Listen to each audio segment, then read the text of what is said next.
අද දේවදත්ත සර්ව ශ්‍රේෂ්ඨයා වූ අදින් මම පක්ෂියකු මරන්නේ නැහැ. සිද්ධාර්ථ ඔබ මුහුණ දෙන්න පරීක්ෂණයට. එයයි මගේ නිර්දේශය. ගුරුතුමනි, අවශ්‍ය මගේ හැකියාව පරීක්ෂා කිරීමට නිසා මගේ ධනුර්විද්‍යා නිපුණත්වය පෙන්වීමට වෙනත් ඉලක්කයක් යොදාගත නොහැකිද? ගත හැකියි. එසේ ගත හැකියි. නමුත් ඉලක්කය දුෂ්කර එකක් විය යුතුයි.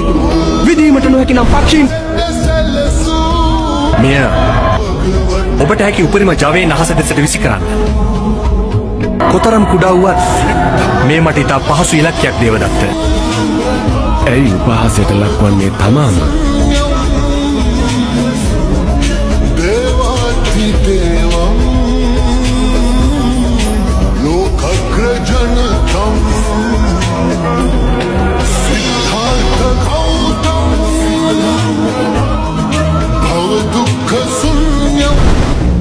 Siddhartha Gautam